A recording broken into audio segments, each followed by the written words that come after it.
Hello, everyone, and happy holidays to everyone here as it is Christmas Day. And today we're going to be reviewing the latest Pixar film, Soul. Now, for Disney, obviously, this was going to be one of their big Christmas holiday movie theater films, but because of COVID and theaters closing or not really being open or anything like that, this went straight to Disney Plus. It is the second Pixar film of the year, with the first one being Pixar's Onward, which came out around, I believe it was February or March of last year. And so this is the space of the next one that's coming out. With this film, when the initial trailers came out, it didn't really grab me. It didn't really make me go, ooh, I can't wait to see this film. But knowing the two leads in the film, I definitely was going to give it a worthwhile. Plus, it's Pixar. We're always going to check out a Pixar film. Pixar is probably the best animated studio out there right now, with Disney, even though Pixar is Disney, but Disney itself and DreamWorks being right behind it. So with Pixar, for the most part, if we're going by their batting average, Pixar is probably hitting about 850 on good to bad ratio. Like I said, I actually liked Onward. I thought Onward was a pleasant surprise for me. It was one of those where I also wasn't necessarily really excited with the trailers, but ended up really enjoying the film as a whole. And I was hoping I was going to get that same reaction with Soul, led by Jamie Foxx and Tina Fey. So let's go ahead and jump into the review and see exactly what I thought of Pixar's Soul. The main plot of Soul is we follow the character of Joe, played by Jamie Foxx. He's an aspiring musician who plays piano, jazz music with his piano, and he hasn't made it. It's been his life goal to basically become a jazz musician ever since he saw it as a child. His dad was an aspiring musician who never quite made it, and he basically also is a music teacher for school on the side, and he also does lessons on the side. But he's like most people, and I can definitely relate to this. When you consistently look at failure, and you're constantly looking at failure, and you have this dream, this passion to want to do what you love and want to be able to do what you love, it starts to become a little jaded to you. You start to kind of, instead of it becoming a passion, it starts to become a obsession and a crutch. And this movie really kind of sells you on that ability of finding your reasoning, your passion, your love for your life. And when it goes perfectly, it's the greatest high you can possibly get when you get into that zone. And when you don't, it could become your greatest enemy, in a sense. And Soul does a really good job of positioning that. But in the film itself, Joe gets his chance. He gets his moment. He has a tryout with a top tier jazz singer, and she gives him his chance to come back later that night and perform with her. And this could be his moment, his breakout moment. But as he's going home, he's not paying attention to where he's walking through, and he falls down a manhole, presumably dying, and his soul is dropped into this nether world, this nether realm. And due to that, he is now kind of in the middle place between moving on and kind of being just this lost soul. And he also, in the process, kind of gets dropped in an area where souls are helping other souls find their meaning in life so they can go to Earth. And so he then basically tries to find his way to get back to his body by helping out another soul called 22, played by Tina Fey. And in the process, trying to find the meaning of life and the meaning of your soul and everything in tune with that. And that's basically what the plot of Soul is. Now, there are two other films that kind of touch on this in a way, and that is Inside Out, which follows your soul internally with your memories and your emotions and stuff like that. And then you got Coco, which also kind of follows your soul with the afterlife and what happens when you die and you're being remembered and stuff like that. So Soul is kind of more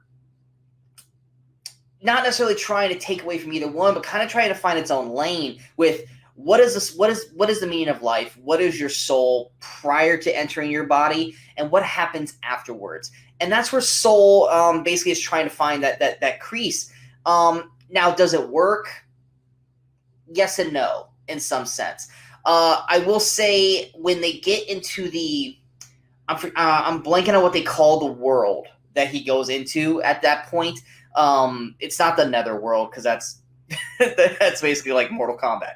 But when he finds this place where all these random souls are, and you find these counselors named Jerry who basically have these emotions saying, oh, you're indecisive, you go here, you're self-absorbed, you go here.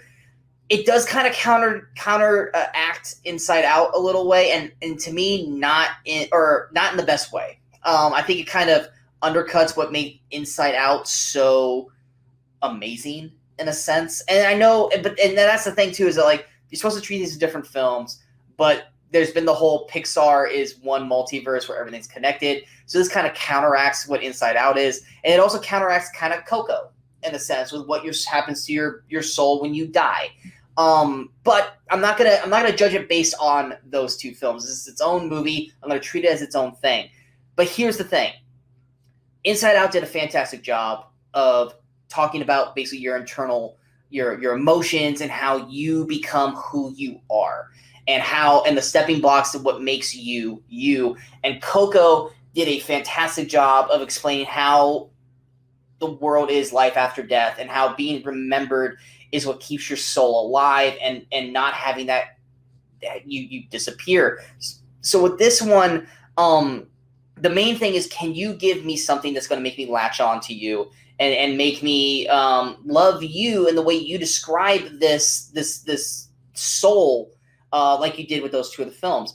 And what it does do a fantastic job of is finding your passion, finding what makes you you, finding what your purpose in life is. Now, it's not your actual purpose, but it's the thing that makes you light up. Now, some people it's talking about movies, some people it's playing sports, some people it's making music, some people it's being an architect or an artist or something like that. And that's what this movie's kind of trying to do, is showing people when they find what makes them them, you get into this zone.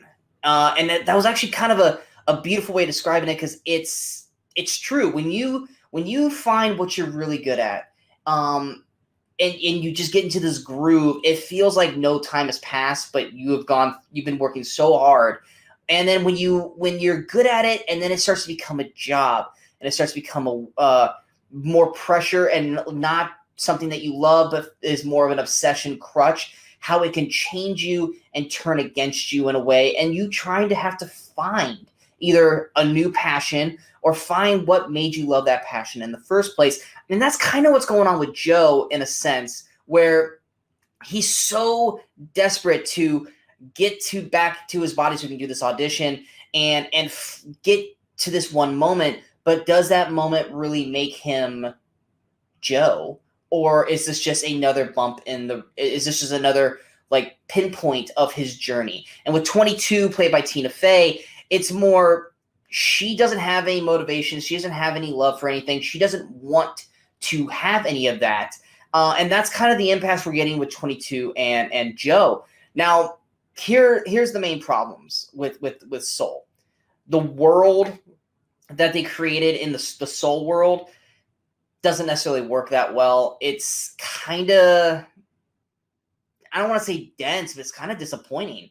With the Pixar people that we have, with what they did with Inside Out and Coco and other films in general, the emotional weight of what the human soul is, outside of the passion part of it, because the passion part they do fantastic, but everything else, like how you are as a person and why you're the way you are, just feels lazy. It feels like it's a spin of a wheel, and your whole body based off of this is described by, oh, you group, you go here, you group, you go here, oh, you stand there, go with them. And then that dictates the way your life is the rest of the way. And to me, that just felt kind of lazy. It felt like a child who was creating this big world with their toys, and then they just got bored.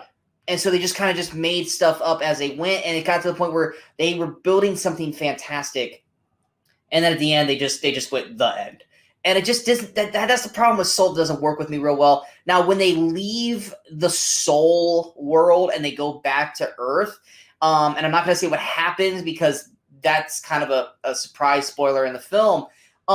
It works good. The heart of Soul is Joe's life, and we don't really get enough of Joe's life in the beginning to appreciate it or to really kind of grab a hold of Joe as a character outside of it just being Jamie Foxx. But once we go back to Earth, we start to see Joe's life. We start to see the people around him and how certain people act and treat Joe and how Joe's life affects these people.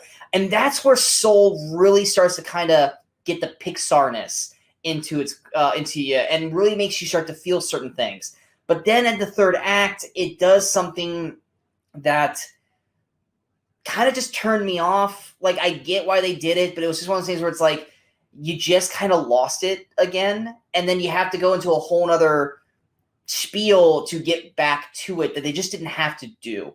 It was an unnecessary hurdle in the film that we could have gotten to that end point, and it still would have, to me, would have mattered so much more than to do this one thing and have to basically counter what the characters we've had so far do to just bring them right back to where we were again. And that's the problem with Soul, is that when it goes into the actual Soul-esque world, it just doesn't work necessarily really well. But when it's on Earth, it works fantastic.